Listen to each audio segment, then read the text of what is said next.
1 अक्टूबर 2024 को ईरान ने हिजबुल्लाह प्रमुख हसन नसरल्लाह की मौत का बदला लेते हुए इजराइल पर एक साथ 180 से ज्यादा बैलिस्टिक मिसाइलें दागी। ये मिसाइलें जॉर्डन का एयर स्पेस लांघते हुए इजराइल में तबाही मचा रही थी और इस दौरान इजराइल के अधिकतर इलाके हवाई हमलों के सायरन से गूंज रहे थे।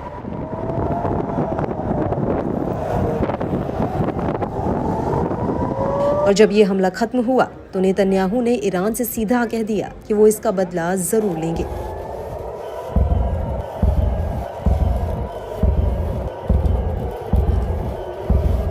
और नेतन्याहू के इस बयान के बाद ऐसी खबरें उड़ने लगी कि इजराइल ईरान के परमाणु ठिकाने पर हमला कर सकता है। वहीं अमेरिकी राष्ट्रपति जो बाइडेन ने नेतन्याहू से कहा कि अगर वो ईरान के परमाणु ठिकानों पर हमला करेगा तो अमेरिका उसका साथ नहीं देगा। लेकिन ऐसा लगता है कि इजराइल ने बाइडेन की बात को भी दरकिनार करते हुए ठान लिया है कि वो ईरान के परमाणु ठिकानों को तबाह करके ही रहेगा। और यही वजह है कि ईरान बार बार इजराइल को ऐसा नहीं करने की चेतावनी दे रहा है और साथ ही अब उसने खाड़ी देशों से कहा कि वो इजरायली हमले के लिए अपने हवाई क्षेत्र का इस्तेमाल न होने दें। दरअसल ईरानी अधिकारियों ने खाड़ी देशों से कहा कि अगर उन्होंने इजराइल को अपने हवाई क्षेत्र का इस्तेमाल ईरान पर हमले के लिए करने दिया तो ये कतई स्वीकार्य नहीं होगा और अगर ऐसा हुआ तो इसका जवाब दिया जाएगा।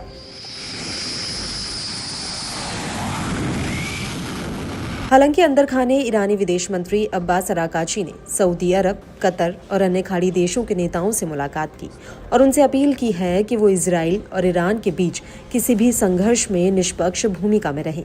इसको लेकर ईरान के एक वरिष्ठ अधिकारी ने कहा कि ईरान ने स्पष्ट कर दिया है कि फारस की खाड़ी देशों द्वारा ईरान के खिलाफ कोई भी कार्रवाई, चाहे वो हवाई क्षेत्र का इस्तेमाल या फिर सैन्य अड्डे का, ईरान उसे पूरे समूह द्वारा किए गए कृत्य के रूप में मानेगा और ईरान उसी हिसाब से इसका जवाब देगा। हालांकि ईरानी अधिकारी ने यह भी कहा कि हमने खाड़ी देशों से इजराइल के खिलाफ क्षेत्रीय एकता की बात पर जोर दिया। इसके अलावा हमने ये भी साफ कर दिया है कि खाड़ी देशों द्वारा इजराइल को कोई भी मदद बर्दाश्त नहीं होगी।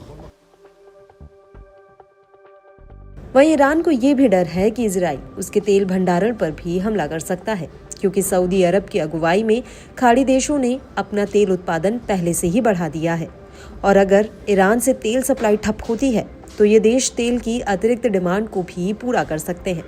हालांकि ईरान ने अभी तक इन खाड़ी देशों के तेल भंडारण पर हमले की धमकी तो नहीं दी, लेकिन उनसे ये जरूर कहा है कि अगर इजराइल की मदद की गई तो वो इलाके में इन देशों के हितों पर हमला करेगा। ईरान का ये इशारा सीधा खाड़ी देशों के तेल ठिकानों पर ही था।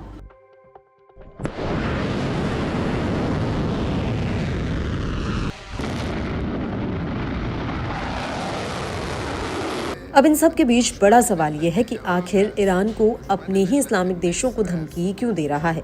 तो आपको बता दें कि लाल सागर में हूती के हमलों को रोकने के लिए अमेरिका की अगुवाई में ऑपरेशन प्रॉस्पेरिटी गार्जियन शुरू किया गया था और इसमें पर्दे के पीछे से सऊदी अरब, बहरीन और जॉर्डन, कुवैत जैसे मुस्लिम देश शामिल थे और इन देशों ने कई बार यमन से इजराइल पर दागी गई मिसाइलों को मार गिराया था।